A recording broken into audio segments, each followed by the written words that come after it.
Welcome back to the Wizard of Radical Self-Respect. My name is Jared Mello, and I'm the Shepherd of Black Sheep. To my right here is my buddy Shadow the Night Owl. He is the spirit animal and the mascot of the channel. And today we're going to take a little bit of a break from the Lindsay Clancy case because ultimately I think it will come down to the medical experts that the defense calls. Sure, the prosecution made it sound very brutal today in court, which it absolutely is, by the way. But I think the prosecution has a hard task because what they're going to try to prove is they have to prove she wasn't in psychosis. How do you prove it one way or the other? I mean, to me, it's very difficult, especially if the defense gets an expert up there that says the pendulum can swing back and forth with psychosis. You can appear normal 1 minute and then not normal the next.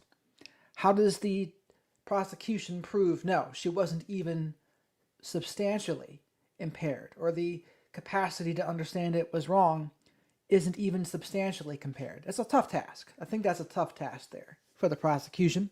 And I don't think they're going to be able to do it, honestly, in Massachusetts. But today, what I wanted to go over is the first ransom note. And this is interesting because, and this goes to show you, just like how I was always saying, we're not playing with a full deck. The law enforcement, the FBI, Pima County, they didn't tell us all the information. And when you don't have all the information, it absolutely changes how you see things. So I wouldn't quite call it a lie of omission, but they were certainly withholding. And you can say they were withholding for good reasons. But when I was listening to this ransom note, it actually almost seemed legit to me, in comparison to what I had heard about all the other ones. That, from what I heard about the notes, it didn't seem legit. But as I was listening to this, I thought, you know what? It might be. It's possible that it is. And if it's possible that it is, maybe I've been wrong about the fact that it wasn't a financial motive. I'd always thought it wasn't. But if this note's real, then maybe I was wrong. Maybe I was wrong about that. I'd always thought the motive was revenge punishment for Savannah Guthrie somehow. That's always what I thought. But Nanny Goat, Miss Kim, Chatty Cathy, who else we got in here? Teresa. Great to see you back all from the members only live stream earlier. And now here we are, a little late, but better late than never, eh? Laura might disagree, but better late than never. I don't know. But we're just going to go over this one video. It's not going to be a terribly long stream. But Shadow and I want to remind you all to like the video because likes are free. Spank that like button. Leave your DNA of choice on the like button. Subscribe if you are not already. Tell a few friends about the Flock of Black Sheep because we do have an amazing and awesome community here. Also, super chats, super stickers, and becoming a channel member or gifting channel memberships. Great ways to support the channel. And speaking of gifting channel memberships, speak of the devil, Big Dog is now a new member. Amen, say it again, Big Dog. We had our members only live stream today. I do those once a week on Thursdays, but you are formally invited by Shadow and I to the members only live stream next week. And you can watch all the previous ones as well now. How about that? How about them apples? So thank you for that. Nanny Goat is back in black. Thank you very much, Big Dog. Shadow and I appreciate that. All of the support is very appreciated. Shadow and I both understand that gratitude is an action word. It's important to have a gratitude practice. And yes, when you become a member, you get access to the members only live streams. We have a grand old time in there. Don't we, Miss Kim and Nanny Goat? And who else? Chatty Cathy, who's also in there. Anyone I'm missing? No. There are others in there today too, but for those who are here now, we always have a grand old time. So let's go over this first ransom note. And chat, let me know what you think. Do you think this could possibly be real? And notice, there's going to be two different tones. The first note is one tone. The second note, completely different tone. So maybe that one's not real. I'm not sure. I am not sure.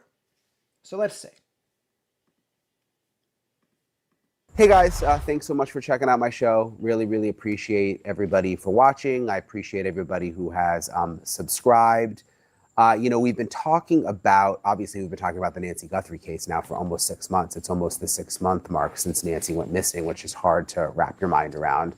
But we've also been talking a lot about the ransom notes, which we don't know whether they're real, and it's my understanding that they could be real or they could not be real, and that the FBI is still treating them as possibly being real. But we had like little snippets over the last couple of months that we've been reporting on. We now have a really clear picture of what most of the two notes say word for word. And in this episode, you're going to hear from famed retired FBI profiler Jim Clemente, who's going to go through them word by word. And I mean word by word and line by line, and tell you exactly what stands out to him, which is a fascinating conversation because that is what these FBI profilers do. And you can imagine that is what the FBI profilers are doing behind the scenes right now with these notes. And there are things that jumped out at him from the notes that I never would have thought of ever.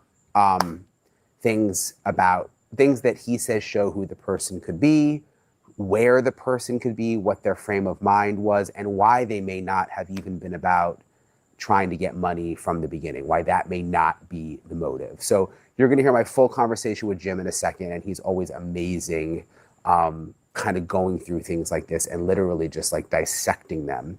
A little bit, though, of how and I'm going to read you the notes first. And again, some of them are going to sound familiar, some lines, but there's going to be lines that haven't been out until recently. And the way that these full notes came out is because there's a reporter, Brianna Whitney. She worked for a local station in Arizona. And remember, the local TV stations, several of them got the ransom notes. So the people who worked there were able to see the full notes. Many people. I mean, there were reporters that I met out there and they had all seen the note. And so she now she was on a Crime Junkie podcast where she now works, and she decided that she was going to reveal the full notes because she had the full notes from when she worked at the local TV station. I don't know what went into her decision to now think that it was the right time to do that, but she did, and so they're out there. And so let me read them to you, and then I'll get to my full conversation with Jim. So this is the first note. It says, "Hello, Savannah. We have your mother, Nancy. This is the first note. So, chat, pay attention. And do you think this is real? Do you think this is real? I'll start it from the beginning. Had the full notes from when she worked at the local TV station. I don't know what went into her decision to now think that it was the right time to do that, but she did, and so they're out there. And so let me read them to you, and then I'll get to my full conversation with Jim. So this is the first note. It says, "Hello, Savannah. We have your mother, Nancy. She is safe but scared. She will be held for ransom, and once payment is received, she will be released unharmed. We will be holding her for a maximum of 7 days," the note says. And the note demanded $4 million. Remember this part, we've reported this in Bitcoin by 5 p.m. local time. That was Thursday, February 5th, with the demand escalating to $6 million if the first deadline was missed, with a final deadline of 5 p.m. February 9th. And this part is important. The money was demanded in USD, United States dollar, but apparently it was phrased as USD, which is going to come into play here in a second. Goes on, once payment is received to the Bitcoin address below, she will be released within 12 hours of deposit to a safe drop-off location back in Tucson. The note continued, if the payment is not received by the last deadline on Monday the 9th at 5 p.m., she will be killed. Your mother... So this is pretty big, though, right? Like, okay, there's a clear demand, $4 million. If it's not received by this time, we are going to kill Nancy. Now, as we're going to learn, though, there are some discrepancies with the dates. Jim Clemente is going to talk about that, too. But, you know, would that be possible that they kidnap Nancy Guthrie for ransom and they want $4 million?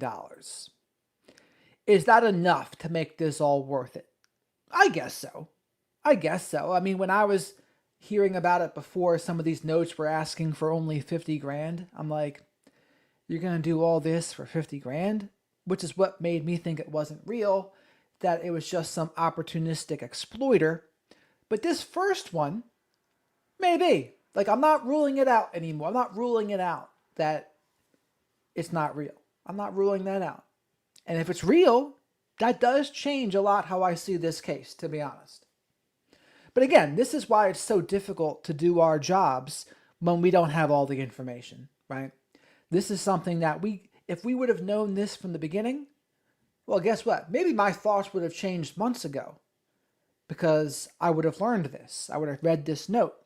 But instead, none of us were allowed to read it. We weren't privy to it. They kept us in the dark. And I'm sure they had their reasons for keeping us in the dark, but it certainly does change how people see things when information is being withheld. And again, this is what you see on news channels all the time, especially in politics. They'll withhold things very purposefully because they want you to believe a certain thing. Now, with this case, what was the intention? I don't know. I just felt like Nanos didn't like sharing with the public, and he would kick and scream. He only wanted things to make him look good, and he was concerned with the image. Like, he had no problems contradicting Brian Netton and Ashley Banfield, for example. But the rest of this, nah. I just think he felt like it was a nuisance having to talk to the press and the media. Mother is aware of this, and her life is in your hands. It is in the best interest of everyone to have this completed. Oh, what do we have here, Shadow? Miss Kim, thank you so much for the super chat, Miss Kim. Shadow and I really appreciate it. Miss Kim is one of our mods, of course, as we all know. This will help us get some soy-free hootie snacks for Shadow. Shadow's very hormone and testosterone conscious, after all. And Shadow and I are both always appreciative of Miss Kim. She's almost always the first person in these chats, so she was a good mod. And we appreciate all of her support and what she does for the channel here. And I know the flock of black sheep agrees. So thank you again, Miss Kim.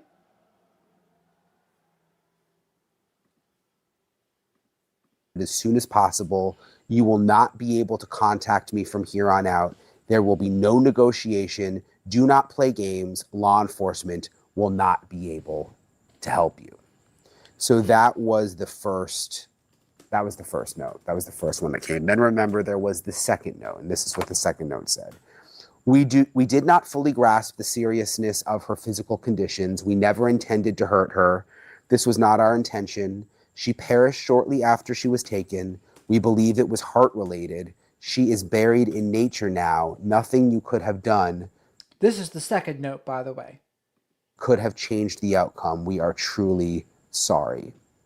So that was the second note. And you'll notice there's a real difference in tone there between the two different notes. So I want to play for you my full conversation. Retired FBI profiler Jim Clementi, who is going to dig into exactly what these mean. Hey Jim, it's nice to see you. I appreciate How you doing, Brian? You for joining me. I wanted to ask you about these notes because we knew sort of bits and pieces, and we still don't have the full note, but we've known bits and pieces. We've reported bits and pieces, but this is really the best full picture we've had so far. Yeah. It puts it in much better context, all the information that we had before. So I will say that there's a tremendous amount of information in these two notes. And I want to kind of go through them with you in detail, starting with the first one where the person writes, "Hello, Savannah. We have your mother, Nancy. She is safe but scared. She will be held for ransom, and once payment is received, she will be released unharmed. We will be holding her for a maximum of 7 days." So do you think that's true, though, right? If that's a real note, that would presume she's still alive somewhere, and she wasn't killed immediately after she was taken. Could that be true? It could be. I mean, that could be true to me. There's no way to disprove it, really. But what do you think, chat? So that's the first part. Right. What stands out to you there? Well, there's a whole bunch of things. Hello, Savannah that's a very strange salutation. And it's familiar. It is I think, an attempt to sort of convey, we know who you are. And the next line, the very next line, you're going to see something that you see throughout these letters, which is, we have your mother, Nancy. Well, she knows that her mother's name is Nancy. She knows that Nancy is her mother. She doesn't need both words. There's a lot of superfluous language in this. And generally, Ransom notes are very terse. So he says superfluous language, extra words, and Ransom notes are generally brief and to the point. So that seems like a point for not real or something peculiar about this note. We have your child. We have your loved one. We want this much money. This is how you get it to us. Don't call the police. That's generally what they say. But this is very different. First of all, of course, it was sent to the media. So immediately it's available to the police, which is very strange. And I've talked to you about that before. But this overselling, she is safe but scared. Those are obviously she's scared. Again, that's superfluous. Of course, Savannah would know that her mother is scared. She got woken up in the middle of the night by some stranger in a mask with a gun and dragged out of her house and then beaten and bloodied. So again, safe but scared. Of course she's scared, right? If she was just kidnapped from her home. And so maybe that's another point for, well, maybe that's what someone would say when they're trying to act as if they're the ones that have her. But they really don't. So that's how I would say if I had her, she's safe but scared. But if they really did have her, maybe they wouldn't use all of that extra language. I could see that. Right on her front porch. Of course she's scared. She will be held for ransom. Will be held. This is the future. This is 2 days after she was taken. Why is it in the future? Why is it not, we have her, we're holding her? It's will be held is very unusual here. And then once payment is received, she will be released unharmed. First of all, she's already been harmed. We know that she has been attacked, that she had blunt force trauma to the face, and by the blood stain patterns outside. So that's already a lie. But once payment is received, she will be released. This is how it works. Again, this is information they didn't have to convey, but they did. And then we will be holding her for a maximum of 7 days. Well, that's interesting because that directly contradicts what follows about the timeline that they give. And they say a maximum of 7 days, but then one of the deadlines is going to be the 9th, which is 8 days later. So it just, there's a lot of internal inconsistency there.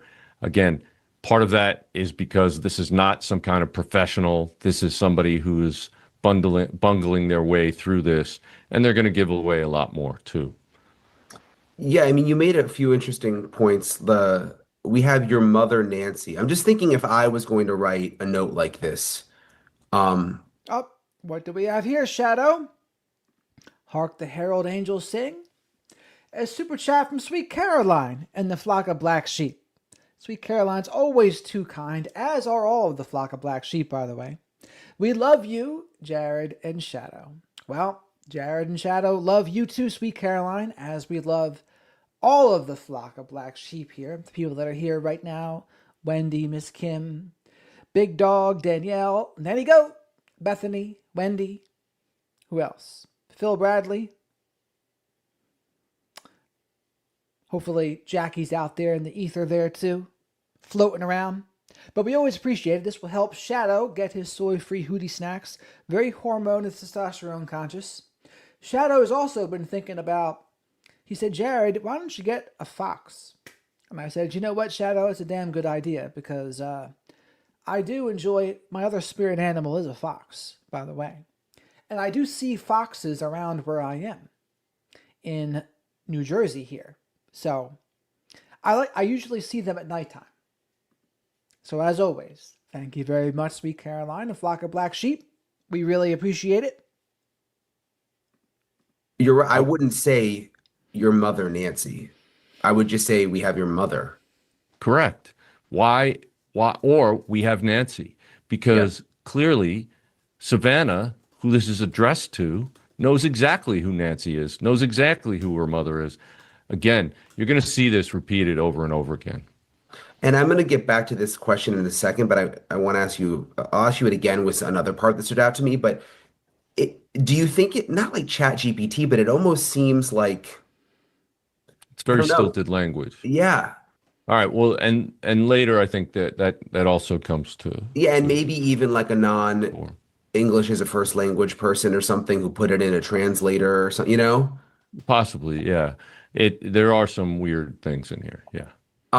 Okay. So that's the first part. And then, this reporter didn't read the middle part verbatim, which like makes it a little difficult to take apart the whole note without kind of knowing the context of the middle. But she described the middle, which is basically what we always know, what we already knew. She said the note demanded 4 million in Bitcoin by 5 p.m. local time Thursday, February 5th, with the demand escalating to 6 million if the first deadline was missed, with a final deadline of 5 p.m. Monday, February 9th.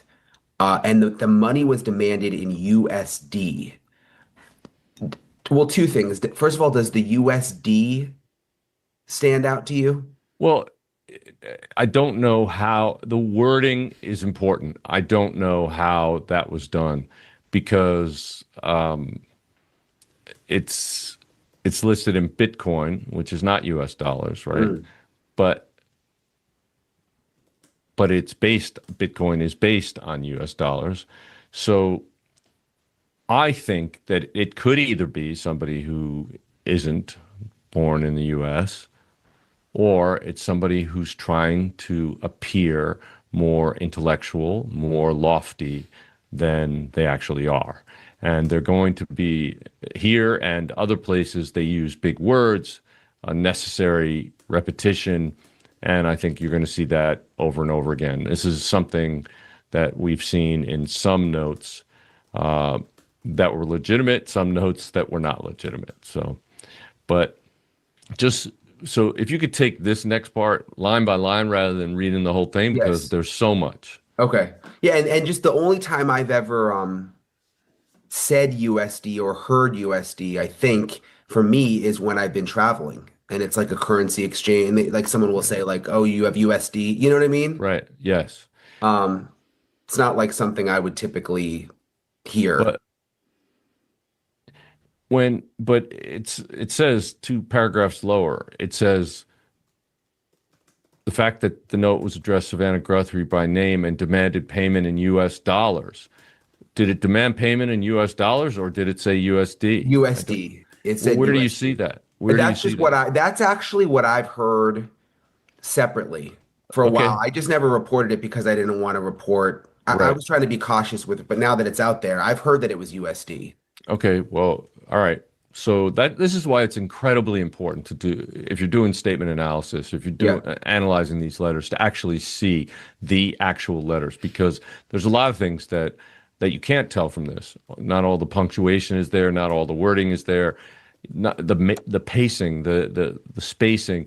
There can be unique aspects to those things that reveal information, and so we don't have that. But there's a lot here that we can still comment on. Okay, yeah, let me. And again, that's exactly my point, what Jim Clemente was saying. It's like you have to know the specifics of this because even the smallest details, getting them wrong, can really change how the FBI profiler Jim Clemente would comment on these things.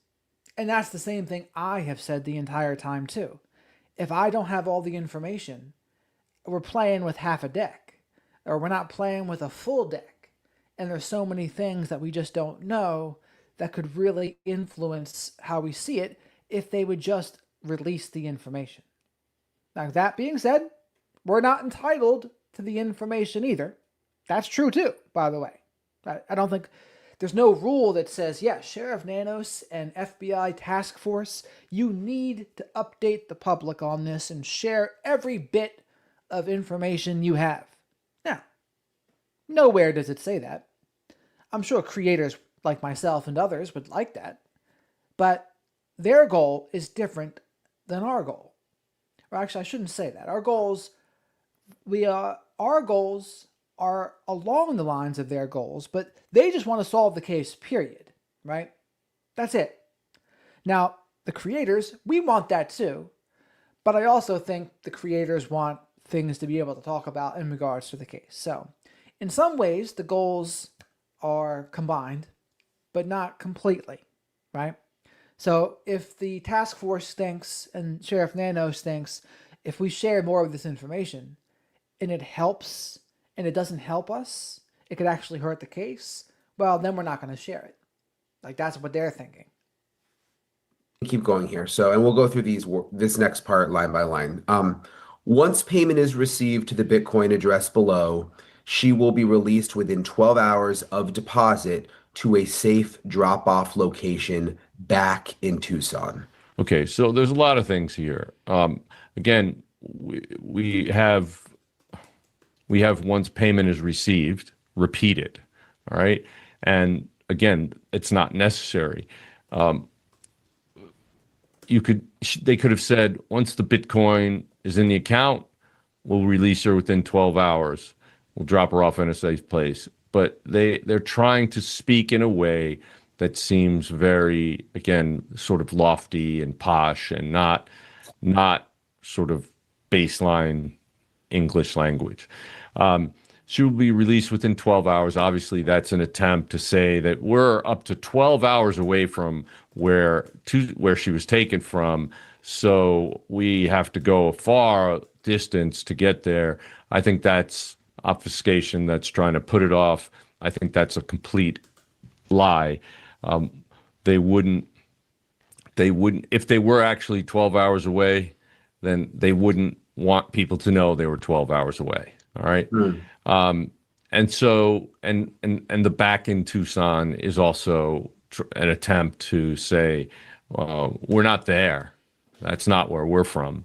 So, again, I think it's to throw law enforcement off the scent. It almost makes you wonder if the note's real, if the person was closer. Right. Yeah. And saying the opposite. Absolutely. That's what I think is going on there. And then the note continued, if the payment is not received by the last deadline on Monday the 9th at 5 p.m., she will be killed. Okay, here's another repetition. Why do you need to say the last deadline on Monday at the 9th at 5 p.m.?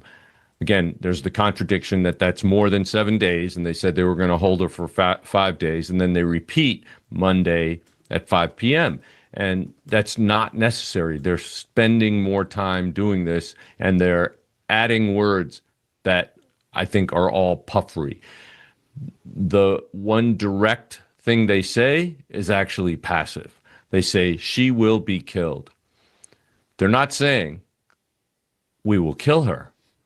They're saying, she will be killed.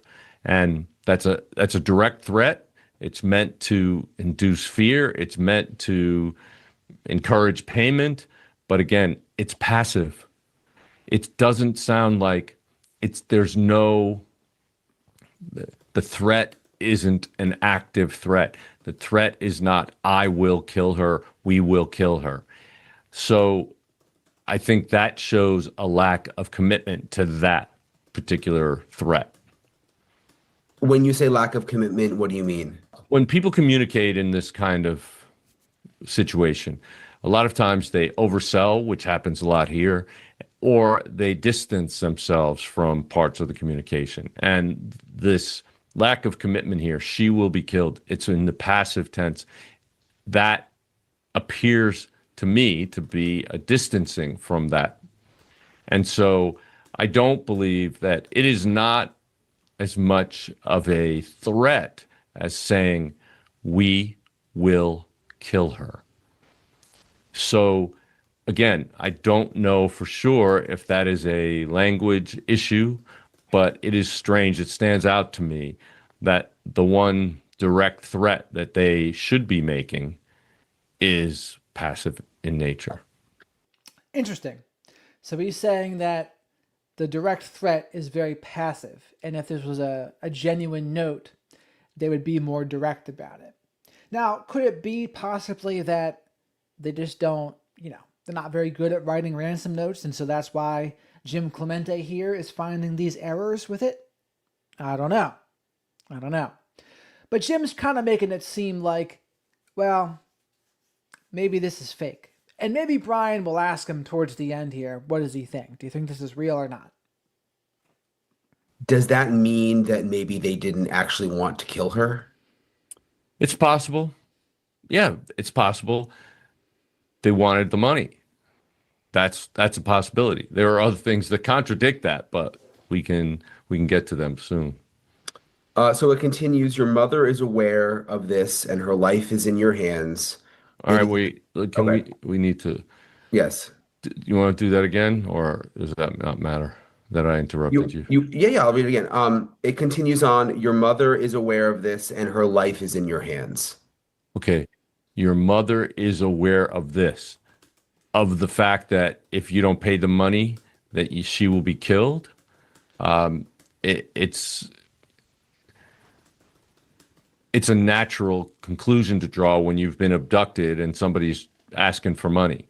That's the threat in a kidnapping. Kidnappings are for ransom, and obviously, her mother is aware that she has been kidnapped. It's not new information, and her life is in your hands is projection. It is putting the blame on the victim's family versus putting the blame on themselves. So this helps them feel better, and it also is an encouragement to pay. It almost feels like they keep like kind of stating the obvious, but is Yeah, that normal in a overstating the ransom obvious. note? No, it's not normal. It's something that you found in the John Benet Ramsey ransom letter, but that every legitimate law enforcement person that has analyzed that has said that this is not a typical ransom note and that it appears to be staged. So it goes on here. It is in the best interest of everyone to have this completed as soon as possible. Okay, so this is also something that we found in the Ramsey, the John Benet Ramsey ransom note. It is. I'm thinking Jim Clemente, he sounds like not Bill Nye, but who is the guy in the Visine commercials with that kind of monotone voice? The hell was his name? Ah, I won't remember now. But he's got that same kind of tone. An indication of feminine authorship. When you talk about the best interests and show care about things, that typically tends to have feminine authorship. Tough guys don't generally speak in those terms. They might say, a male might say, you better do this. Ben Stein. Ben Stein's who I'm thinking about. Immediately. It'll be catastrophic if you don't, but saying it's in the best interest of everyone. And why would the author of this think that it's okay, that they care about at all the best interest of the abductors, right? So what they're saying is it's in your best interest and it's in our best interest. Why? It's a very, very bizarre way to put this. And again, just seems like it's stating the obvious. Yeah, of course. It's in the best interest of everyone to have this completed as soon as possible.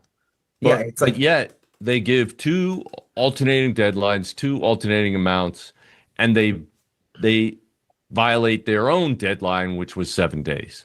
So again, it's just filled with contradictions.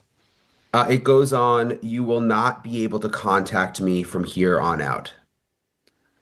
Brian, in these two letters, they use plural pronouns 7 times.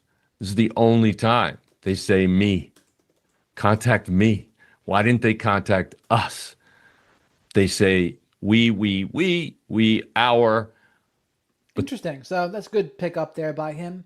We, R, Aussie, Aussie, Aussie, oi, oi, oi, and then me. Now, also, Shadow and I want everyone to send good vibes so that Danielle gets a good tip from the people she's working for this evening.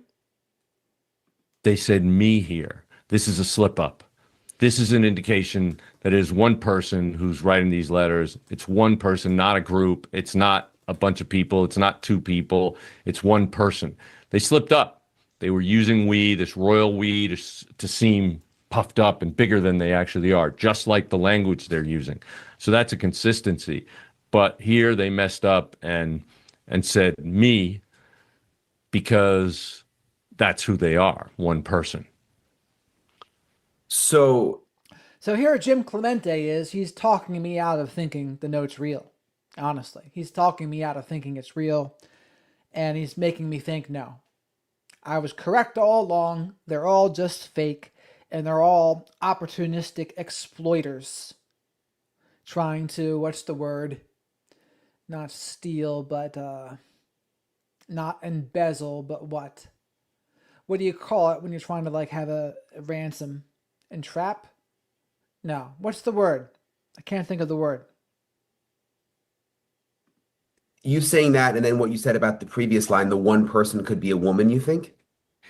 It's possible that I'm saying it's a woman or it's a male with feminine characteristics, feminine personality traits. That's all. It goes on, yeah, the me, I hadn't thought about that. That it contact me from Right. here on out. That's strong. Oh, absolutely. Yeah. It's very strong. I think coupling that with what I've told you before about the bloodstain, excuse me, coupling that with what I've told you before about Extortion. That's the word, sweet Caroline. I couldn't think of it. It's extortion. They're trying to extort. the blood pattern analysis on the front walkway of the house, if there were more than one person there at that time, I don't believe she would have gone to the ground like she did, as is indicated by the blood spatter pattern. She was subjected to blunt force trauma to her face. She aspirated some of that blood, coughed it up when her face was very close to the ground. And if there were two people propping her up, one, they would have been able to control her without having to hit her in the face. And two, they wouldn't have let her drop to the ground. So I think that statement, you won't be able to contact me from here on out, I think that's indicative of there only been one person involved in this, at least in this aspect of it. And then it continues, there will be no negotiation. Do not play games. Law enforcement will not be able to help you. Also, Shadow and I want to remind everyone to like the video because likes are free. Smash the like button. Leave your DNA of choice in the like button. Tell a few friends about the flock of black sheep. And as always, super chats, super stickers, and becoming a channel member or gifting channel memberships, great ways to support the channel. And Shadow and I thank you very much for all of the support that we've gotten so far. So no negotiation when they've already negotiated two different prices. They've set two different prices. It's sort of it's another contradiction. They're already saying, look, we're willing to take 4 if you get it to us fast, but if you don't, then we want 6, and but we're going to hold her for 7 days, but we're allowing you to take 8 days to get it. It's just, this is a whole bunch of just, it doesn't appear to be totally legitimate because of the way that this is so inconsistent. Do not play games. That's again, that's reminiscent of the John Benet Ramsey letter. It's very B-movie-esque. It's do not play games. What are you talking about? Their mother was grabbed out of her bed in the middle of the night and assaulted and bleeding. What would make them think that Savannah Guthrie would want to play games here, and law enforcement will not be able to help you? Well, you, the sender of this letter, put law enforcement in play. Why would you do that when you have the opportunity to communicate directly with her? Or you could have left that note. If it wasn't an afterthought, you could have left that note at the scene and they would have found it. They would have known about it. You could have said no law enforcement, and they may have been scared enough not to go to law enforcement. Now, I guess the thing I'd be worried about that, if I was a kidnapper, I'd be concerned I would leave DNA on the note. But if you're not concerned about that, and maybe you have enough gloves on, whatever, yeah, then maybe you would leave the note at the scene, right? But what would you think? Would you risk leaving the note at the scene, or would you do what they did instead? Provided, of course, the note is real. Or they could have sent it directly to Savannah, like in, social media, whatever. Right, but I don't know. I'm not certain how they would hide that if it would lead to more tracing. I don't know, but you're right, and not playing games could be an indicator, that they didn't want them to do what was actually done, which is sort of tickle the wire by depositing a small amount in the Bitcoin wallet.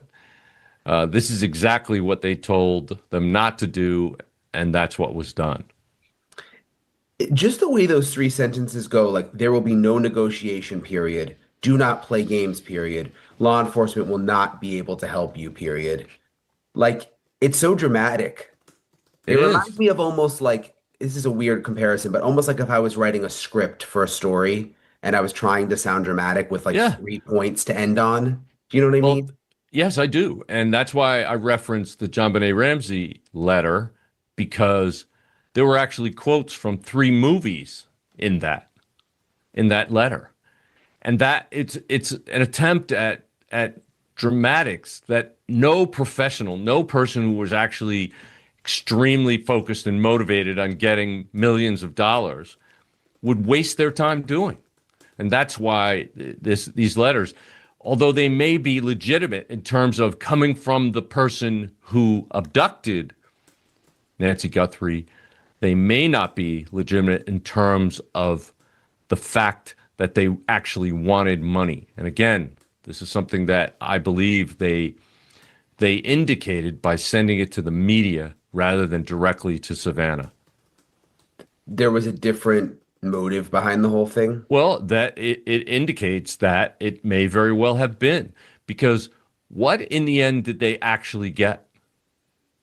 They didn't get any money. Yeah. Well, yeah, they got something. Well, they got Savannah Guthrie to talk to them directly. They got her attention. They hurt her. That may have been what their intention was. Yeah, and so that's what I had thought the entire time. Right? I thought it was a punishment for Savannah Guthrie. For what reason, I'm not exactly sure, but it seemed like punishment and revenge, and it seemed like the entire goal was to kill Nancy Guthrie, because if it wasn't, they just blundered it so badly. I mean, and considering there has been no arrests almost 6 months later, I don't think they're idiots. I think they've done well enough that they haven't really left much evidence that at least they've been able to collect. Maybe there was some, but the Pima County Sheriff's Department trampled the scene. That might have happened too. But hey, I don't think it's right to call them idiots, because here they are. Let's be real, it's a cold case now. Like, this is a cold case. It's gotten to the point where I would be surprised if there's even an arrest made now. That's how far gone I think it is. I'd be almost shocked if there was, and if there was an arrest, my first instinct would be, well, they're just trying to make it look like they're doing something. It's a show arrest. That's where I'm at with it. When it says hello, Savannah. It does. So let's go on to the second note because Hmm. this is now, and this one seems to be pretty much we got, she read the full thing here, I think. Okay, Um, but can you wait? Can you do it one line at a time? yes, of course. Okay, Yeah, I won't go sorry. full. Yeah, we'll All go. right. Um, we did not fully grasp the seriousness of her physical conditions. Okay, a couple of things that just jump out at me in statement analysis. They lose her name and her status. She's not Mother, she's not Nancy anymore. It's her physical conditions. They're distancing themselves from Nancy at this point. We did not fully grasp, again, the we, when it's most likely a me, did not fully grasp the seriousness of her physical conditions. It's overselling. It is too many words. It is not how people generally speak. It is somebody trying to sound more intelligent and educated than they probably are. And they could have said, we didn't know how ill she was. Hmm. But instead, they say fully grasp, seriousness, physical conditions. Yeah, like who says physical conditions? It's a weird. It is. We never intended to hurt her. That was not our intention. Right. Well, again, that is It's like the narcissist apology. I'm sorry, that wasn't my intention. I'm sorry you feel that way, and I'm sorry, but the three narcissistic apologies. And I'd always say, some people would say, well, but I'm sorry, that wasn't my intention. It can be a real apology. And I'd say, sometimes, right? Provided, of course, you change your behavior, then it can be a real apology. But the issue is the narcissistic person, they will never acknowledge what they're actually sorry for. That would be the difference. If someone can acknowledge, okay, I hurt you, I did this is what I did wrong, it wasn't my intention to have that impact. Okay. But narcissistic people do that as like a deflection apology. But the way he said that just reminded me of that. double. That's double speak. They repeated it. We never intended to hurt her is exactly the same was that was not our intention. Why are you telling us your intention twice back to back? You're wasting time, you're wasting words, you're overselling.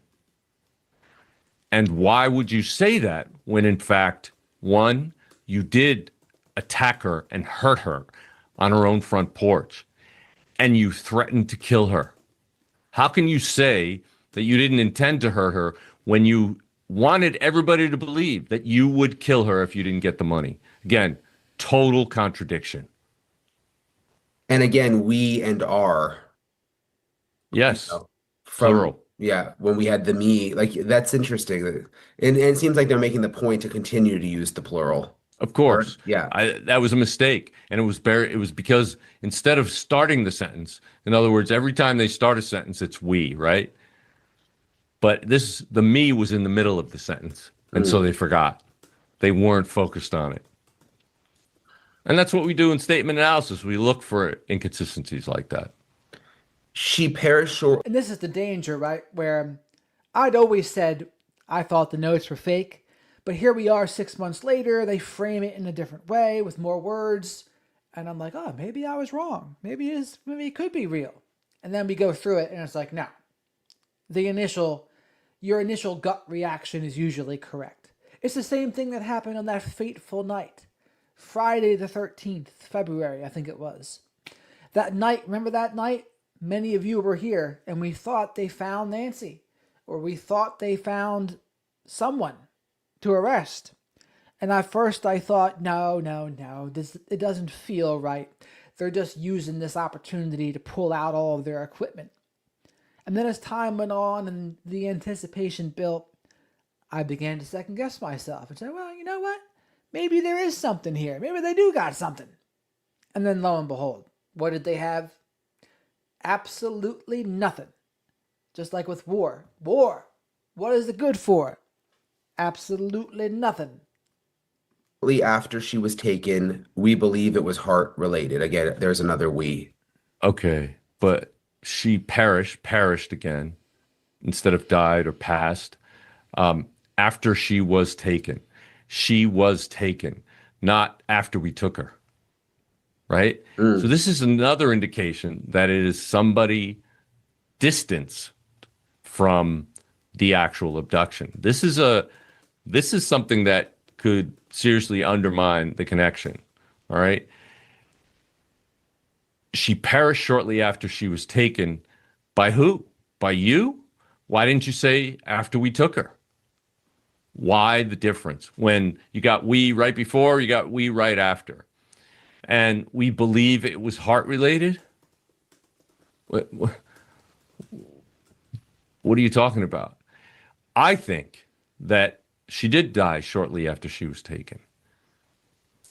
But I think that was because the one person had to get back to the real world. There was some obligation they had. Yeah, I don't think she was alive very long after she was taken. I think probably within 12 hours. Within 12 to 24 hours, if I had to guess, is when she passed. If she was alive longer than that, I would be very surprised. And they had her locked up somewhere. And when they came back, she was dead. That is indicated when you feel, excuse me, the indication here is that they were not there when her death occurred. And we believe it was heart related. What do we have here, Sweet Caroline? Shadow and I thank you and the Flock of Black Sheep for the super chat here. Sweet Caroline says, why do they try to intellectualize it, Jared? Why can't they say, we got it all wrong? So the question I have for you then is, who are you referring to? Are you referring to Pima County or some of the people that are talking about it online or the FBI? I could tell you what I think for some of the former law enforcement. I think some of them have like an ego investment in catching the bad guy and defending law enforcement. So, like again, a lot of you notice how a lot of the law enforcement, they were the ones that were calling Porch Guy an idiot and a buffoon, or as our friend Maureen so warmly called him, the front porch phallic bandit. Remember that? But they all have that belittling tone because they have this thing where it's like good guys versus the bad guys. Porch guy's the bad guy. And they're not wrong. They're not wrong about that, by the way. But they have that thing going on. And I think that's partially what it is, right? They want to... It's almost like they want to make it seem like they're that much more needed. So... But again, sometimes the fresh eyes and ears on a case... Which is why cold cases get solved sometimes. Fresh eyes and ears. If you read Matt Murphy's book, The Book of Murder, he had solved a good cold case before, after a decade after it happened. So it can happen. But, yeah. But also think of it like this, though, too, Sweet Caroline. A lot of law enforcement is what? It is a job. It's a taxpayer-funded job, so sometimes what they got to do is justify their existence in a way. I think that's part of it as well. But thank you very much for the super chat there, Mavs. Welcome to the stream here, Mavs. Mavs, you've been inspiring people even in your absence. Can you believe it? You've been inspiring people to hit the gym. A job well done.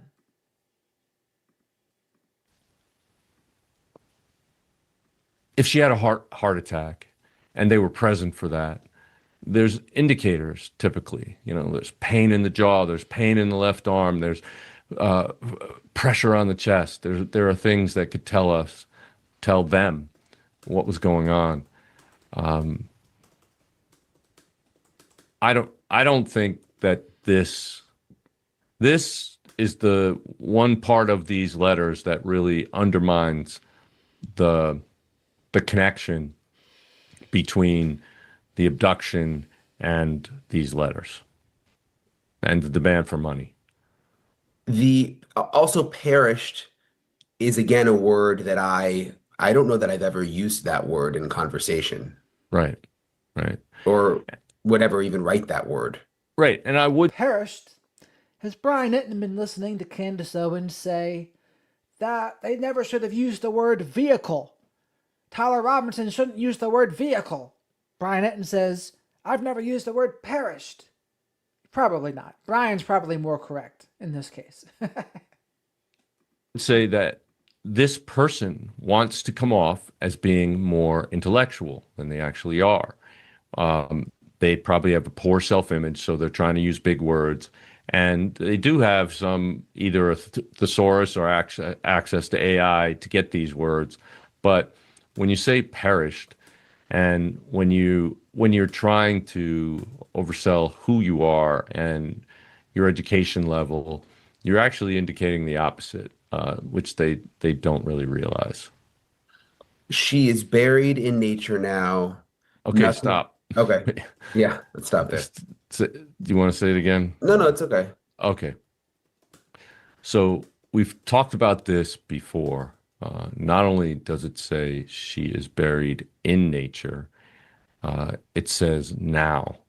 The now is, again, superfluous. You don't need to tell us that. Obviously, if you state she's buried, we know that it's now.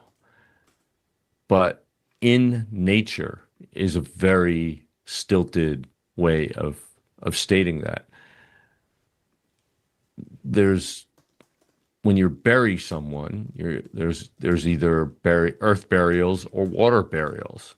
And to say in nature is just, again, like perished. It's not something I've ever said in my life, and you probably haven't either. And most people who are reading this haven't.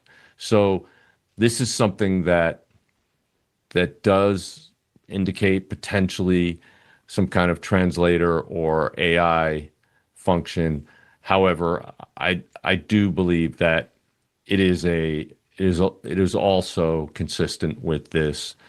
I want to overcomplicate. I want to appear smarter than I am. I want people to sort of look up to me. I want Savannah to look up to me. So she is buried in nature now. Nothing you could have done could have changed the outcome. Now, this is an interesting statement because, again, it's a caring statement. It is letting Savannah off the hook. And that is also an indicator of a feminine personality. And there may be some remorse there. It is not rubbing her face in it. It is not telling her this was your fault. And like the first statement, which is in this letter, we did not fully grasp the seriousness of her physical conditions. They're trying to say that it was an accident and it was inevitable. And that may be setting up a defense if they're caught, but it also may be some indication that they care, and that's a feminine trait, and that they didn't want this to happen. They just wanted Savannah to know who they were, to talk to them. And then it ends with, "We are truly sorry." Yeah. Truly sorry. Overselling, right? You don't have to add the truly. We are sorry is enough. But truly sorry is trying to prove it. I swear to God, I'm telling the truth, rather than I'm telling the truth. So people who oversell, they're trying to convince you of the truth of what they're stating, rather than just stating the truth. And so that's something that stands out. But again, so basically he's saying they're overcompensating, trying to make it sound more real because it's not real. So they're trying to put themselves in the real person that took her shoes and thinking, what would they have said? So they're trying to oversell it, is what Jim Clemente is saying. And Jim Clemente is an FBI profiler. Former FBI profiler. may just be another indicator of a feminine personality that cares, that's not only cares, but feels it's important to convey that caring. What's your sense, I guess, big picture here? Like, because from what we've reported, there seems to be some disagreement within the FBI. There's some people who believe the notes are real, and there's some people who don't think they're real, but they're Mhm. still being treated as possibly being real. Yeah, well, I think that it's very common for there to be uh, contradictory theories on things when it hasn't been completely solved. Uh, my feeling is that unless there was a way for them to find out about the watch on the floor because they overheard a cop saying something on the radio, or there were pictures taken that were released somehow. It, you know, I don't know what the situation was like. Maybe you could tell me before these letters were received, the first letter was received. Were there hundreds of media outlets at the scene before these letters came, or did that happen after these letters came? There were a lot out there, but I don't know. I hadn't heard about the Apple Watch being found in a certain place. No, I'm just saying, but if there's lots and lots of people there, then generally, um, some offenders will want to come back and witness what they've created. It's like fire starters watching the fire burn. People coming back to the scene of the crime to see what the cops know, that kind of thing. And is it possible that that information was gleaned at the time by somebody who wasn't involved, and they came up with this idea that, hey, I could get money out of this. I just found out some inside information, I'll use it. If it had been left at the scene, then that wouldn't have been an issue. That couldn't have been an issue. So there is room for it to have been faked completely, or it could be just that this person actually didn't have a monetary motive, and that the indicators are that the actual motive was to make a connection to Savannah and possibly hurt her very, very badly. Yeah, I just think, and you've worked a lot with victims. I just think about what Savannah must be thinking and feeling, because in one sense you want to maybe think that they're not real, because that could mean there was a different outcome and maybe there's a small chance your mom is still alive. But then maybe you want to believe they are real because it gives you some closure. Right. Well, just some knowledge, what actually happened. And it is, listen, I've worked unfortunately with families who never knew any details about what happened to their loved one. And that could go on for decades and decades. And that is very, very difficult to survive. So again, the the inclusion of nothing you could have done could have changed the outcome. Again, it's very stilted, it's very lofty language, but it is intended to sort of let Savannah off the hook. And Well, Shadow and I wish Mav's son a happy birthday, 18 years old. And Mavs can't believe she's old enough to have an 18-year-old son. But the flock of black sheep wish your son a happy birthday too. that sounds like somebody who cares, and that sounds like somebody who has more feminine aspects to their personality. If this is someone who wants to hurt her, kind of from the first part, the first note that came, how do we reconcile that with then an apology at the end of the second note? I think because they already got what they wanted. They did get her attention, and they hurt her, and she talked to this person directly. That was actually what they were interested in. There's no indication they want money after after she passed away in the second note.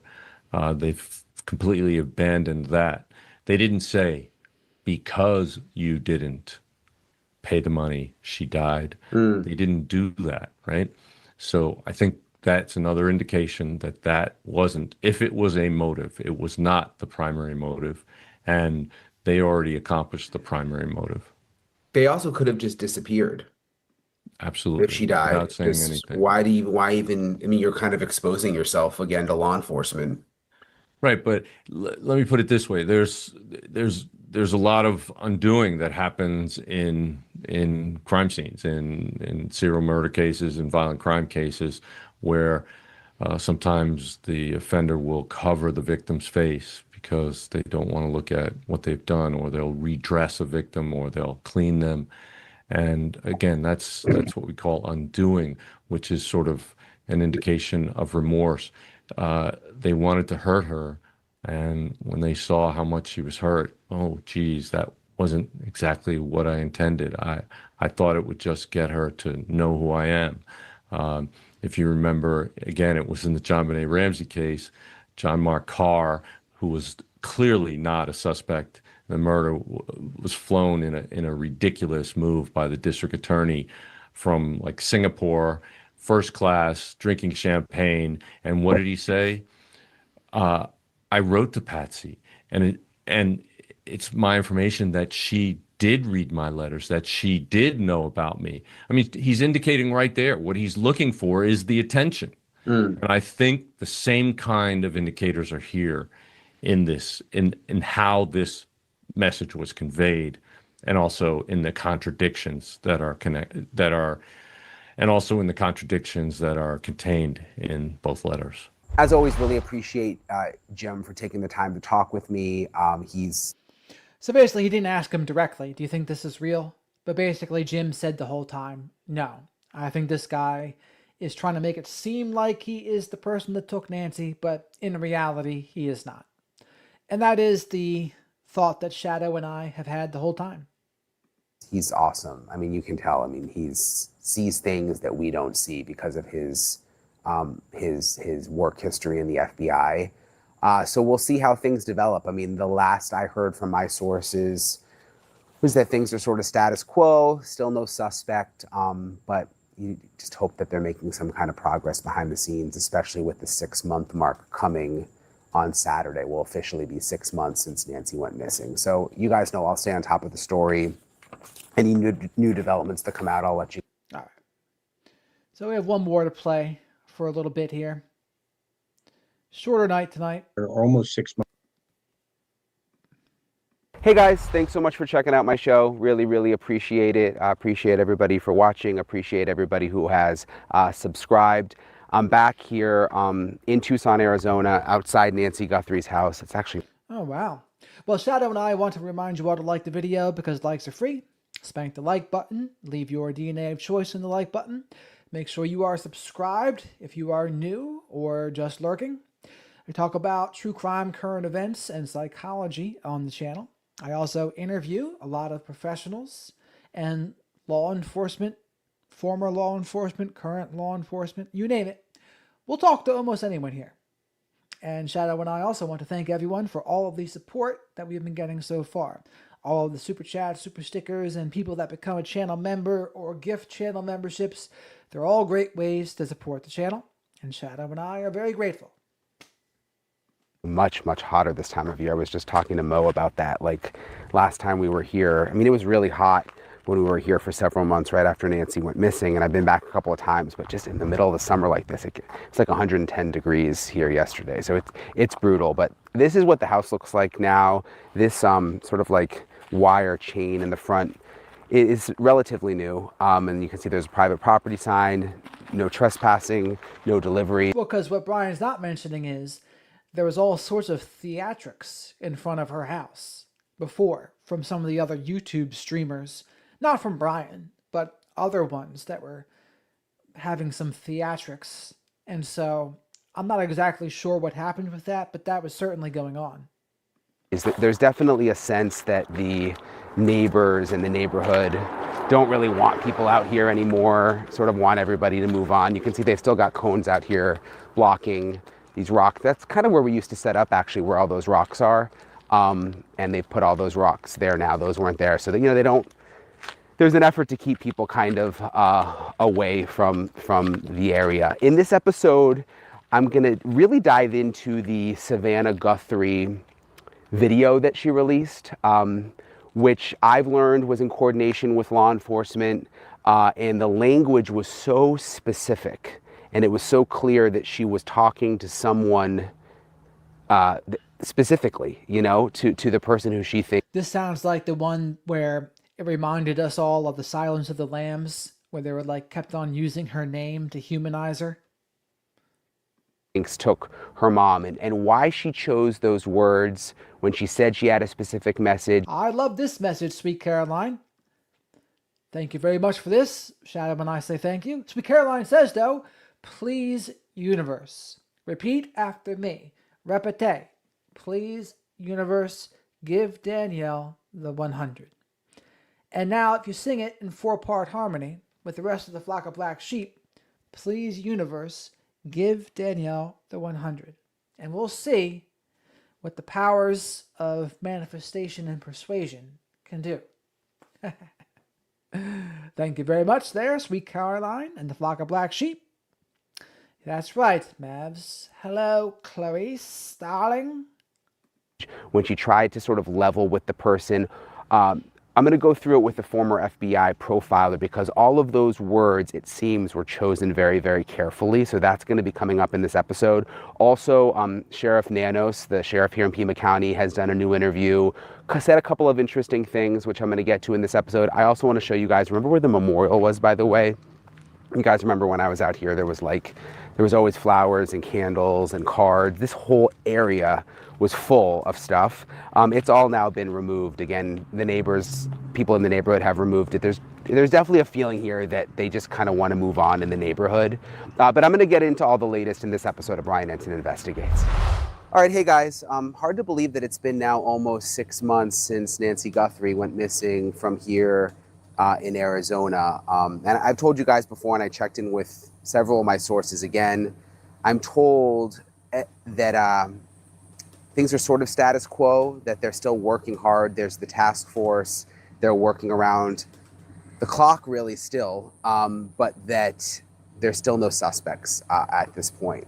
I have been trying to get an interview with the Pima County Sheriff, Chris Nanos. You guys might remember I did an interview with him early on in all of this and sort of had an open line of communication with him for a while, but I haven't had much luck getting an interview with him in the last couple of months. And his PR team at the sheriff's office, says that he's not doing any interviews right now, but then he will do interviews. He does interviews with one of the local TV stations quite a bit. And he actually just did an interview with a 17-year-old young man named Wyatt Sharp, who has a show on YouTube. Wyatt Earp? No, Wyatt Sharp. Called The Sharp Exchange. He's actually a Canadian journalist. You guys may have heard of him. He's really, really talented. He's a really, I hate to even call him a kid because he's a young man at this point, but he started sort of doing social media and doing interviews back when he was 13, 14 years old, and he's now 17. And he managed to get an interview with Sheriff Nanos. And I don't know if the sheriff just thought he's a young man and whatever, but he actually, Wyatt asked really, really good, relevant, hard, legit questions. And so in a second, I'm going to get to... So folks, if you're ever worried about taking a risk, this 17-year-old kid from Canada, who's really more like a young man now, he got an interview with Sheriff Nanos when Brian Ensign can't even do that right now. So, goes to show you, as Michael Jordan said, you miss all of the shots that you don't take. Other stuff I want to get to. I want to get to the latest on the Savannah message, and I want to get to my FBI profiler about why everything in Savannah's message he believes is specifically crafted and what he thinks it means in terms of what's happening behind the scenes. So I'm going to get to that a little bit later in the episode. But first, I kind of want to roll through a few of Wyatt's clips with the sheriff. And if you want to see Wyatt's full interview, you can look up the Sharp Exchange on YouTube. He has the full interview there posted, and he got a lot of information. But I want to play for you guys the things that stood out to me in his interview with Sheriff Nanos, now that we're almost at the 6-month mark since Nancy Guthrie went missing. And the first thing is he asked specifically about Kash Patel, FBI Director Kash Patel. And remember, there's been some disagreement between Kash Patel and Sheriff Nanos really since the beginning. And the latest was Director Patel telling Fox News that if they had been brought into the investigation earlier, remember, he claims that they were kept out of the investigation for the first 4 days or so. He's saying if they were brought in earlier, he thinks they could have retrieved more video. There was the Ring video from the front doorbell camera that the FBI was able to retrieve, but he believes they may have been able to retrieve more video if they were brought into the investigation earlier. The sheriff has said, wait a minute, we did have a representative from the FBI from the beginning, but Director Patel has stood by his claim that they were kept out. And it's interesting, Wyatt asked Sheriff Nanos about that, and the sheriff actually said that Director Patel has gotten bad information. Listen to this. So I think that Director Patel heard information early on that just was inaccurate, and he certainly doesn't owe me an explanation or a question or anything. He's the director of the FBI.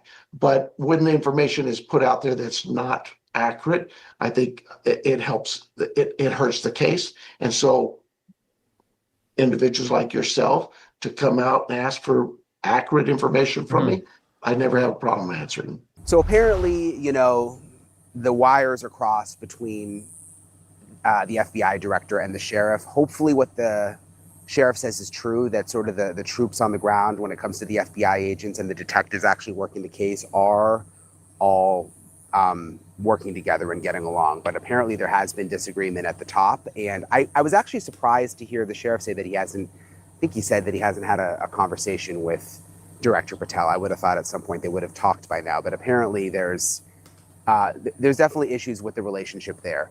Something else when it comes to relationships is with Savannah Guthrie and the sheriff. And Wyatt asked the sheriff if he has had any communication with Savannah Guthrie, and listen to what he said.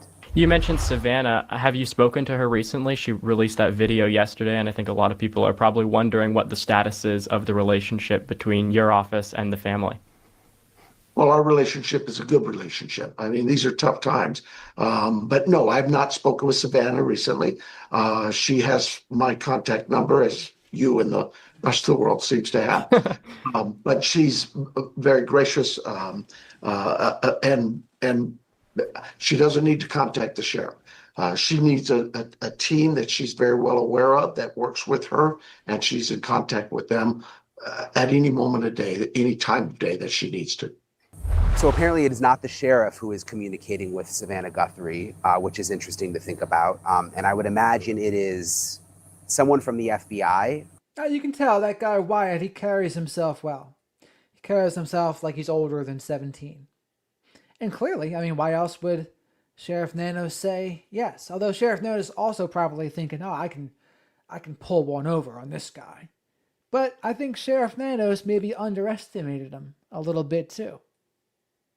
And I have learned that her latest video, which again I'll get to in a second, sort of dissect. What do we have here? Says Sweet Caroline. Thank you very much for this, Sweet Caroline and the Flock of Black Sheep. Sweet Caroline says, Nanny has a message.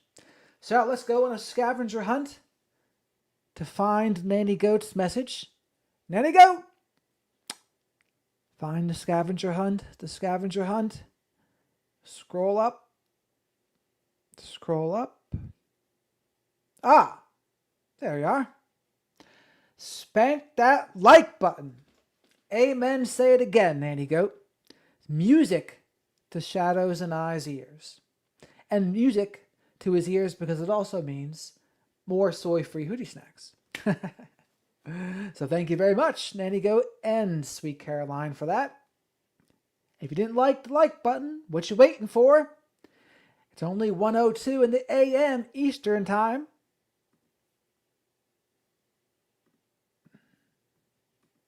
That, but that was done in conjunction with law enforcement and likely someone from the FBI. So I guess it's not the sheriff who has been in communication with Savannah at all, which wouldn't surprise me in terms of just like daily updates, but I would think at some point, since he is technically the person in charge of the Nancy Guthrie investigation, he's at the top, and it is his department who's in charge, and it's her mom who's missing. I guess I would have thought that they would be having some level of communication, and it does sort of make me wonder what that relationship is like behind the scenes. But we just have to take the sheriff at his word, what he said there. Something else he talked about was the DNA, and this is something that I've done several episodes on. I knew that there were several private labs working on the DNA, and remember there was DNA found inside the home. There's a hair that was found, there's mixed DNA, and that it's been difficult to sort of crack. The sheriff is now saying that there's multiple private labs working this, and that the technology is evolving every day. And he sounds almost hopeful when it comes to the possibility of a DNA breakthrough in the case at some point. I'll listen to what he said. I think what you were asking is, are we at familial type of DNA, not just our genetic DNA? Yeah. Are we doing something to find, maybe it's the second cousin that, Yeah. what I would tell you is both. We're doing all of it. And Okay. that's really the labs are doing it all. They're looking at genealogy, but they're also looking at specific pieces of evidence that they're hoping to get enough codi to say, this is who we're looking at. It's probably more complex than we want to get into, but I'll say this. The communication with our labs is ongoing. It's daily. They know the technology. They know that, for example, a lab in Kansas might be on the verge of something new, groundbreaking over here, where there's a lab in LA that's on the groundbreaking of. They're just working the case as a priority, and they're working it nationwide. So I think the DNA here is something that we can all be hopeful about. And I've interviewed so many DNA experts, not only for the Nancy Guthrie case, but also when I was working, and I still am working, the Brian Koberger case. And it really is a science that is evolving literally almost day by day. I mean, there's like new DNA technology and new machines set to come out that I'm told could help with the Nancy Guthrie case. So I would not be surprised if at some point when none of us expect it, suddenly there is some kind of DNA breakthrough in the case. I hope there is. Sorry, I'm sweating so much out here. So interesting. I don't know. I don't really seem to have too much hope for this genetic genealogy. I don't think they have good samples. I think that's part of the reason I'm a little iffy on it. If they had good samples, I think I would think differently. But as it is, I think they only have touch DNA and like 3 strands of something. Like, I don't know. I'm not that hopeful for that. To hear him say that the DNA component of all of this is still very, very active and not surprising at all. And the last thing I want to play from the sheriff is there's always been this feeling that I've had and that locals have had that the person responsible for Nancy Guthrie's abduction is someone local to the Tucson area, that this isn't someone who drove in from far, far away. There's no real evidence to back that up, but that's just sort of what the sense has been on the ground. And the sheriff was asked specifically about that, and I thought his answer was interesting and kind of goes along with that theory. Do you believe the person responsible for this could still very well be in the Tucson area? Oh, absolutely. Could be. Sure. I mean, Yeah. We constantly talk about, we've got the same information you have, that the cartels took her, or somebody in New York has her, or where we hear that. I think that the key for you to understand there is all of this information that's out there, we take it all very seriously. So interesting to hear the sheriff's perspective on those things. Check out the Sharp Exchange Wyatt's channel to see the full interview. Those were really the highlights that stood out to me. And again, I hope at some point I get the opportunity to interview the sheriff again, just because, I mean, if you guys follow my channel, I try to be fair. I try to just not ask gotcha questions. I try to let people just talk and not interrupt them and let them get their perspective out on things. So Yes, so I would say someone like Megyn Kelly could take a page out of Brian Etton's book when it comes to interviewing. I hope I get that opportunity with Sheriff Nanos at some point soon. And it's not for lack of trying, though. I've really been trying, including this time since I've been back in Arizona. Okay, moving on, I want to get to Savannah's latest video message.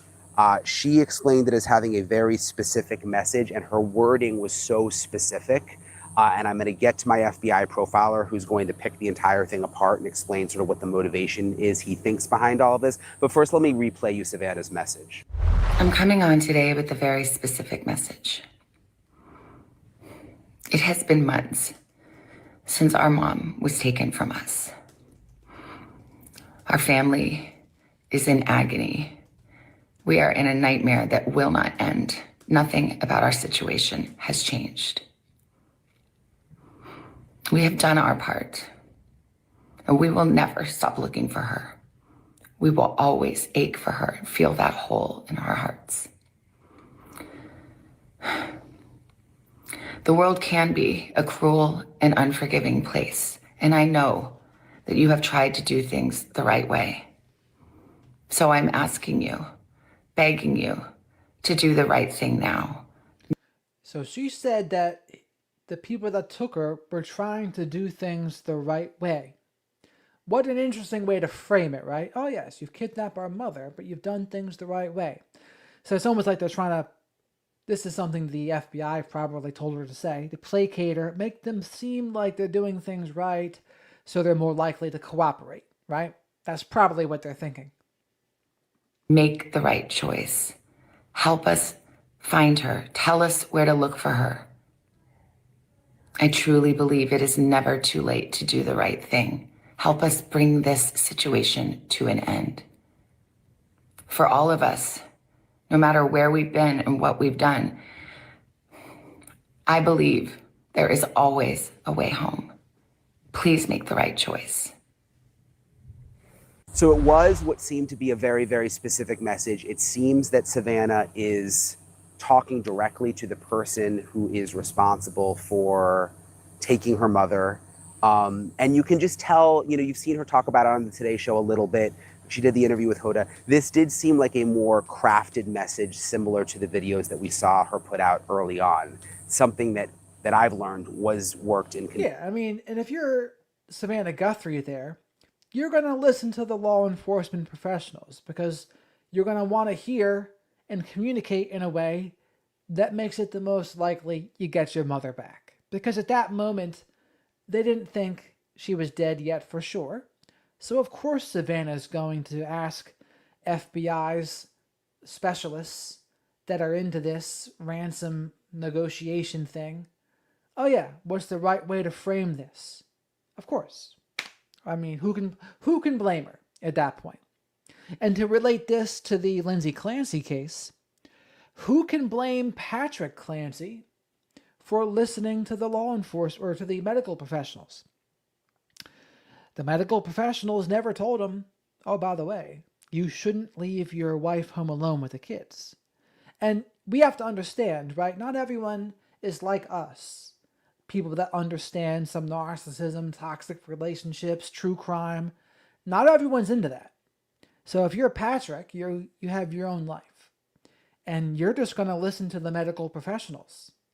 So I kind of think they didn't empower him. They didn't empower him to truly... Well, it's not they didn't empower him. They just didn't tell him the right things. Right? It's really the medical professionals more so than him. All we'd be calling him out for is just not acting on maybe a gut feeling, but he didn't know. Like, he didn't know. It's his wife. He wants to think the best of his wife, no doubt. Who wants to think your wife, the mother of your 3 children, might actually follow through on harming the kids? Nobody wants to think that. Conjunction with law enforcement. So what does it mean? What does it tell us about what's happening behind the scenes in the investigation? Okay, so my camera is so hot and it is so hot here in Arizona that it literally just like turned off and said overheated. So I had to go in the car and hold the, kudos to Mo, by the way, shout out to Mo. He had to hold the camera in front of the air vent, and now I'm back to recording again. But anyway, I want to get now to my interview with retired FBI profiler Ray Carr, and I love talking to these guys because they just look at these things in a different way. And I want to hear exactly what he thinks about the Savannah Guthrie video and what it means to the bigger investigation. Hey, Ray, it's nice to see you. I'm actually in Nancy Guthrie's neighborhood right now. That's kind of what the backdrop is. I was curious. I wanted to talk to you about this new Savannah Guthrie video that came out. I've learned that it was in coordination with law enforcement, which is really no surprise. The word seemed very sort of carefully chosen. What was sort of your overall takeaway? The wording of her response appeared to be consistent with principles that I used in hostage negotiations. Now, I'm not saying that the Bureau was involved in doing this, but her message, it acknowledged receipt of communications. It didn't escalate tensions. It didn't make any threats. It didn't challenge the offender. It projected cooperation. And I think it left a lot of flexibility for law enforcement if they're listening. I'm not going to say that the FBI crafted this. It doesn't necessarily mean that the FBI wrote this statement because it's an active kidnapping investigation. So when you have that, things like this are usually going to be closely coordinated with investigators. What about the timing of it? Because, you know, Savannah has put out videos here and there, but there hasn't been one in a long time. And when she's talked about it a couple times on the Today Show, it was more just casual, you know, what she's going through. But as you said, this one, the wording seemed very specific. It seemed like it was deliberate, what she was trying to do. And do you think there's a reason that this was just put out now? It could be coincidental, or it could have been planned. That's a great question. It's anything I would tell you would just be speculation with that. But families sometimes use these public statements as kind of like a controlled communication channel, and the offender. And this usually happens when when the investigators believe that the offenders are listening to the media. So whether or not the intent was to publicly confirm that, it's very difficult to say. She started out by saying, I have a very specific message. It almost like, you know, I took that, and you tell me what you thought, but I took that as, you know, if you're the person out there, this is for you. This isn't just like my other messages where I'm just talking to everybody. Now, she was talking to the person she believed was responsible for taking her mother, or persons at this point. Yeah, it was very specific. And she even said, you know, you can always do the right thing. There's always time to do the right thing. And she made that very clear. And she said, the world can be cruel. I know you tried to do things the right way. Like, I guess, what do you think is going on there? Well, when you look at the notes, the initial notes, there's a couple notes. The first one's asking for money and asking for Bitcoin. Don't get law enforcement involved. They're not going to be able to help you. And then the second one came, and it was more apologetic. Hey, listen, I'm sorry, but we didn't understand or know that your mother was in such bad physical shape, and she's passed away, and she's buried in nature. So I think Savannah is probably relating that information that was in those notes to her comments. Trying to say, I'm just going back to when she says, I know you tried to do the right this the right things. I know you tried to do things the right way. I mean, obviously, does she really believe that?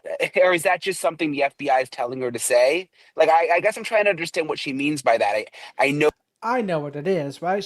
They're trying to get if the note's real, you kind of placate them a little bit like that, so they're the most likely to cooperate. I'm pretty sure that's what the FBI told her to say. But let's see if he agrees. The hostage negotiator agrees. Oh, you tried to do things the right way. Yeah, I'm not going to try and put words into the bureau. The bureau was behind this. Again, that's speculation. Although that any statement that's made in an active investigation is usually done in conjunction with law enforcement. But what she's saying, you have to understand is, I want this individual to come forward. I want this individual to let us know where Nancy Guthrie is buried, so that we can recover the remains of Nancy Guthrie, if in fact she is dead, which everybody believes that that's the case. So knowing and understanding that, I think what Savannah's trying to do is trying to give them an out. She's not going to be combative, and like I said earlier, she wasn't combative. She wasn't accusatory. She's just like, hey, let's do the right thing here. And I think that's where she's going with it. Oh my goodness, flock of black sheep, can you believe it? Someone asked, who is Shadow? So Sergeant Pepper, Shadow is my night owl here to the right of me. He is my buddy and my spirit animal of the channel, my right-hand man. So that is Shadow. The support, the super chats, super stickers, and people that become a channel member or gift channel memberships, they all help me pay for soy-free hoodie snacks for Shadow. So that is who Shadow the Night Owl is. And if that second note really was written by the person responsible, the one you referenced where they basically apologized and said she's with nature now, I guess you could be dealing with someone where they have some emotion. I mean, if that's real, you could be dealing with someone who would want to maybe do the right thing. If they felt bad, if that's real, that they felt bad in that second note. Offenders, in my experience, frequently minimize their responsibility by saying some of the statements they said. I think one was, we never intended this. Another statement, I think it was heart related. We didn't realize how difficult it was. And they also said to her, there's nothing you could have done. To me, these are classic examples of neutralization and moral disengagement by the offender. Hear that? Neutralization and moral disengagement by the offender. So that's what we can also say when narcissistic people use those kinds of apologies. Neutralization and moral disengagement. I'm going to add that to my repertoire. Thank you, Mr. Conehead. What do you mean by that? They're trying to separate themselves. Hey, it wasn't my fault. I didn't plan. It wasn't my fault. I didn't create this.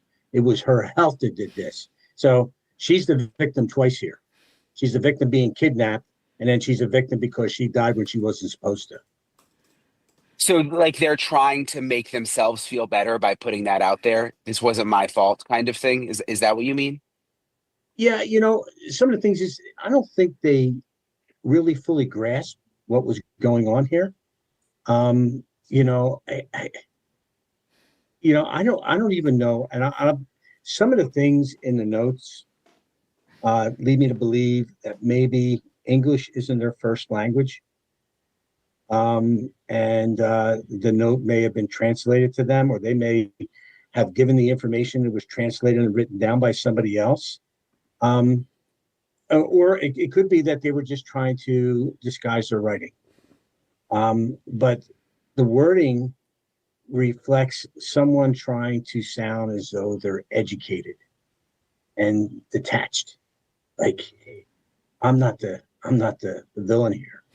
This just happened. All we wanted was the money. And I think what's it's saying here, and some of my colleagues have said that she was specifically selected here.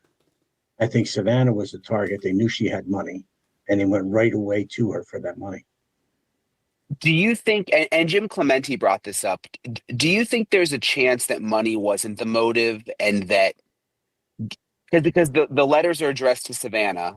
The $1,000,000 question: was money not the motive? I don't think it was. But let's see what Mr. Hostage Negotiator, whose name escapes me, let's see what he says. And the way she's reacting now in her video messages, could the motive have been to get to Savannah's emotions? It's very possible. That's very, very possible. Apparently, she was a secondary target in my estimation. The mother, Nancy, was a secondary. I believe the primary target was Savannah. You do believe that? I do believe that, yes. Yeah. Especially the way these, I'm just thinking back to this latest video with Savannah that she made. That seems to lend itself to that theory that they're having her sort of like try to connect with this person in a way. You know, a couple things stood out in these notes. Number one, like I said, they targeted Savannah. Another thing is they knew she had financial resources. They had a slight understanding of Bitcoin. They imposed rigid deadlines, and they said there's not going to be any negotiation. Did he just call Bitcoin Bitcon? Is that what he said? Now, in the things I've been involved in, and it's been limited to this type of situation, but experienced kidnappers typically negotiate. The no negotiation demand, to me, indicates someone that's inexperienced, was in panic mode, or kidnapping where money was secondary to another motive. Now, what that motive is, we kind of talked about. Was it to Savannah or something dealing with Savannah? That's a good question. It's so interesting you say that. So, because if money was the number one motive, would you have just given up on that? Would the person have just given up when they probably could have still gotten money in exchange for the body? Or why just disappear? And, Yeah, I agree. Well, hey, listen, there's panic. There's panic on this individual. I think it was certainly targeted towards Savannah. If Nancy's not Savannah's mother, I don't think this happens to her. Or individuals right now, because this is no longer just a kidnapping; it's a murder, and that's not good for the persons that were involved in this. The other thing Savannah said is, "We have done our part." That part really stood out to me. What do you think she meant? What part did Savannah do? Other than she was grieving, her and her whole family, she offered to front the money to law enforcement. So she did everything within her power. And I believe she really believes that, and I believe that she's correct in that. There's some things that she just has no control over. But the things that were within her control, I think she addressed them well, and her family as well.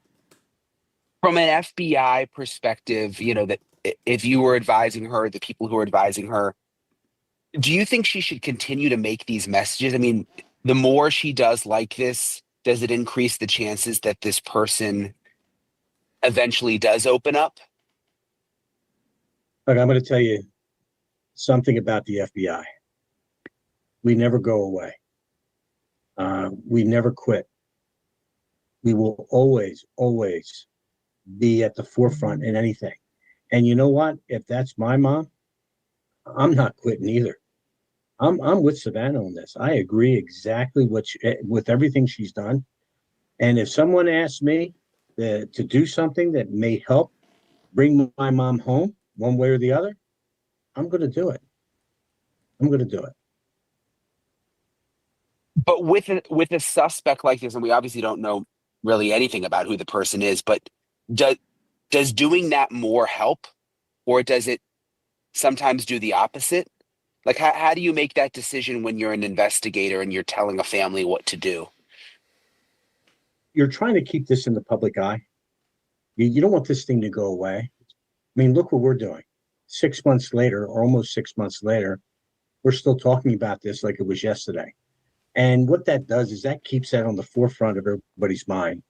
And what that does is that keeps the pressure on the offender or offenders. And I think that's what's really important here. And I think we're trying to generate, or the Bureau or law enforcement is trying to generate new information or new leads that may help. And you never know with someone may say something that could break this case. It's so ironic, but one little piece of evidence can solve this whole thing. And Yeah, it could that's be what just a statement. I keep reminding myself of that too, because the sources that I have close to the investigation have said pretty recently that there's still not much. I don't want to say there's not progress because they're working every day, but there's no suspect. I don't think they're getting closer to, there's not like a person identified. There hasn't been any progress like that. But I was just thinking about, in Nancy's neighborhood, I was thinking about it this morning. I mean, that can really change at any moment. Just because someone told me that 3 days ago, all it takes, right, is one thing and it suddenly opens up. You're right, Brian. That's why it's important that any information you have and you go, well, you know what? That really probably doesn't have anything to do with this. It doesn't matter. You never know what law enforcement has. And that one piece of information may be that last piece of the puzzle that they need to put them over the edge, to put them where they need to go after someone. Because, when you look at this, and you look at the crime scene, how this thing all went, and you look at, and you always say, people always ask, was this an organized kidnapping or abduction, or was it disorganized? I don't think anything is ever completely organized. I almost thought Dana was going to chastise us for a second until I read the second part of her sentence. I think you see elements of both organization and disorganization. Like in this case, I think the ransom demand was planned. I think the Bitcoin asking for that was planned. I think they had knowledge of Savannah. Look, they used a disguise and they used deadlines. But the disorganization is that there was messaging was contradictory. And then all of a sudden, like you said earlier, they abruptly abandoned the ransom demand. And there was such an emotional shift in the second note, which I thought was really, I thought was something. And the thing is you wonder how well did they know her, because they never anticipated the victim's health and the failure of the victim's health. It makes me also think that Savannah is being told or believes that the notes are real. Or why would she be making these videos? I agree. I agree with you, Brian. I agree. I think one of the biggest behavioral shifts is the transition from confidence to justification here. Like, for instance, the first note is controlling and transactional. If you don't pay, she's going to die. The second is more apologetic and explanatory. Hey, we never intended this to happen. The change reflects a significant change in circumstances, which changed the whole dynamics of the offender. Whether the victim died unexpectedly or the offender panicked, they recognized that the investigation was beginning to intensify on them. So while we can't know which one is correct, I can tell you that the shift in behavior is significant, and I think worth close scrutiny. And I know law enforcement is looking at that very closely. The notes becoming public within the last week. There was the one reporter who she worked at the station and she was able to see the notes and then she made them public. Do you think that has anything to do with Savannah creating this video now? Or is it just, I mean, do you think the timing is connected? Yeah, of course it is. Of course it's connected. The notes show up and then Savannah makes a statement. How could it not be connected? Whether she has the FBI behind her and they helped her in crafting that, or she did it on her own. She saw an opportunity. Hey, they put these out. Guess who's going to be looking at this besides everybody else? The offenders. So let me put something else out too. And hopefully this will attract them as well. Really, really appreciate Ray for taking the time to talk with me. And we'll see where things go from here. I mean, you guys. Ray, also known as Egghead Ray. Ray the Egg. Speaking of the egg, you should watch a YouTube video that's about 8 or 9 minutes long called The Egg. It's actually a life-changing video. Has anyone seen The Egg on YouTube? Shadow and I highly recommend it. It's like a short story almost, but it's about life. And it's called The Egg. Have you all seen it? Maybe I should show you really quick here. I'm feeling a little... I am exhausted, but I'm not so exhausted to not play you The Egg.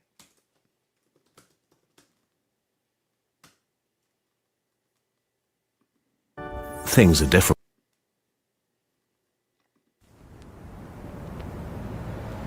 You were on your way home when you died.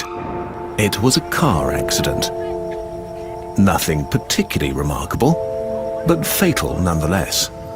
It was a painless death. The medics tried their best to save you, but to no avail. Your body was so utterly shattered, you were better off, trust me. And that's when you met me. What happened?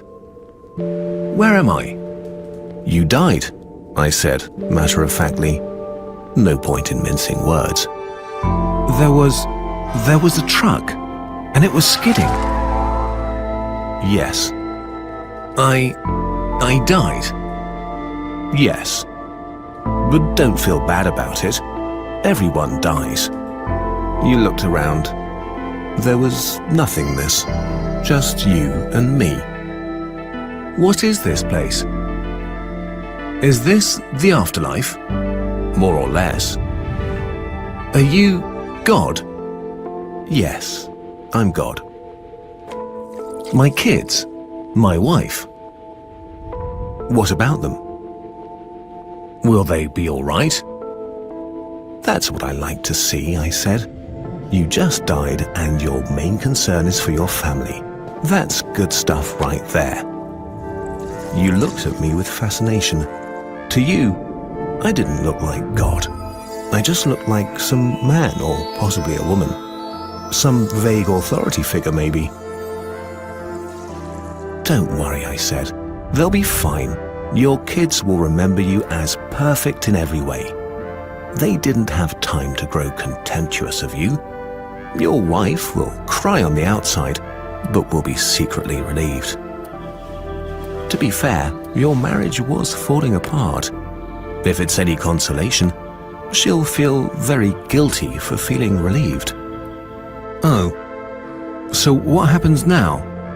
Do I go to heaven or hell or something? Neither. You'll be reincarnated. Ah. So the Hindus were right. All religions are right in their own way. Walk with me. You followed along as we strode through the void. Where are we going? Nowhere in particular. It's just nice to walk while we talk. So, what's the point then? When I get reborn, I'll just be a blank slate, right? A baby. So, all my experiences and everything I did in this life won't matter. Not so. You have within you all the knowledge and experiences of all your past lives. You just don't remember them right now. I stopped walking and took you by the shoulders. Your soul is more... Well, his name is Ray, so we should start calling him affectionately Regmund. magnificent, beautiful, and gigantic than you can possibly imagine. A human mind can only contain a tiny fraction of what you are. It's like sticking your finger in a glass of water to see if it's hot or cold. You put a tiny part of yourself into the vessel, and when you bring it back out, you've gained all the experiences it had. You've been in a human for the last 48 years, so you haven't stretched out yet and felt the rest of your immense consciousness. If we hung out here for long enough, you'd start remembering everything. But there's no point to doing that between each life. How many times have I been reincarnated then? Oh, lots. Lots and lots. And into lots of different lives. This time around, you'll be a Chinese peasant girl in 540 AD. Wait, what? You're sending me back in time? Well, I guess technically, time as you know it only exists in your universe. Things are different where I come from. Where you come from? Oh, sure. I come from somewhere else. And there are others like me. I know you'll want to know what it's like there, but honestly, you wouldn't understand. Oh, you said, a little let down. But wait, if I get reincarnated to other places in time, I could have interacted with myself at some point. Sure, happens all the time. And with both lives only aware of their own lifespan, you don't even know it's happening. So, what's the point of it all? I looked you in the eye. The meaning of life, the reason I made this whole universe, is for you to mature. You mean mankind? You want us to mature? No, just you. I made this whole universe for you. With each new life, you grow and mature and become a larger and greater intellect. Just me? What about everyone else? There is no one else. In this universe, there's just you and me. You stared blankly at me. But all the people on Earth, all you, different incarnations of you. Wait, I'm everyone. Now you're getting it. I'm every human being who ever lived. Or who will ever live, yes. I'm Abraham Lincoln. And you're John Wilkes Booth too. I'm Hitler, you said, appalled. And you're the millions he killed. I'm Jesus. And you're everyone who followed him. You fell silent. Every time you victimized someone, you were victimizing yourself. Every act of kindness you've done to yourself. Every happy and sad moment ever experienced by any human was or will be experienced by you. You thought for a long time. Why? Why do all this? Because someday you will become like me. Because that's what you are. You're one of my kind. You're my child. Wow, you said incredulous. You mean I'm a god? No, not yet. You're a fetus. You're still growing. Once you've lived every human life throughout all time, you will have grown enough to be born. So the whole universe, it's just an egg, I answered. Now it's time for you to move on to your next life. And I sent you on your way.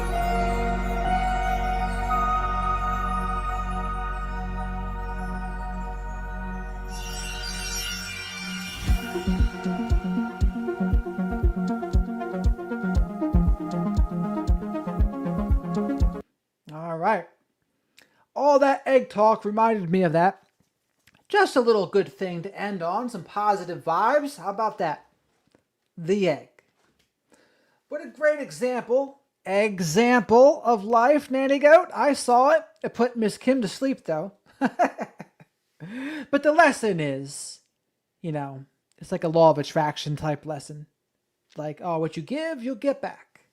If you're harming others, you'll get it back. And honestly, as woo-woo as it can sound, I do think there's an element of truth in that. If you want to watch a good, Sweet Caroline, by the way, you should watch my first interview with the hell's her name?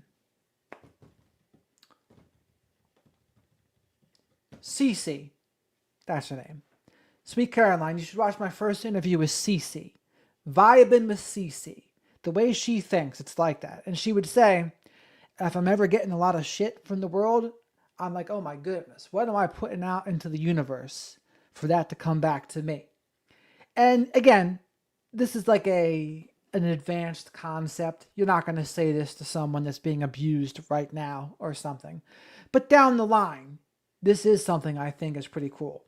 And yes, Vibing with Cece. I'll show you it real quick. I'll pull it up on the screen.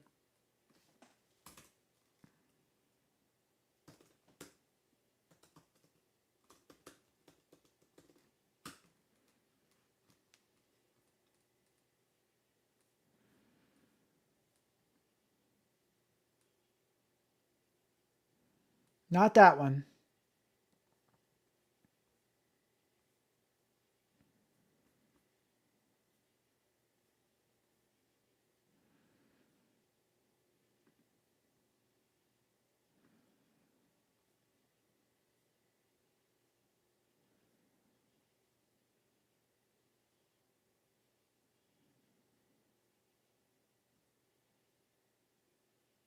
This one. How to reclaim your power after narcissistic abuse. Number 58, Cece.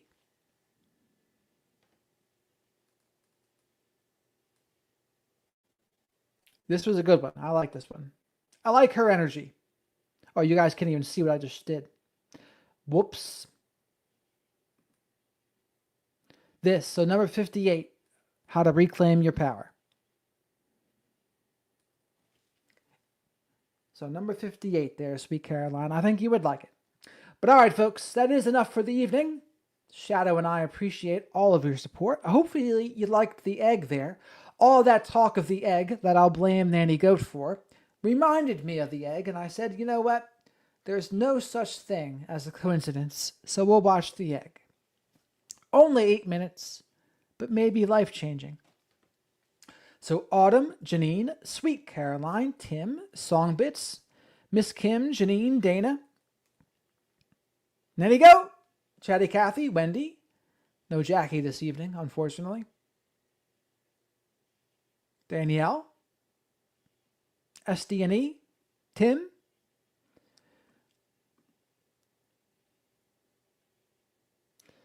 indeed not, Dana. Indeed not. Shadow is exemplary in his setting of a good example, though. It's always good to have some chuckles at the good old Chuckle Hut. Right, Catherine? Have a great night, Catherine. Shadow and I wish you all a great night. Thank you for all the support. We wouldn't be here without you. So, till next time, folks.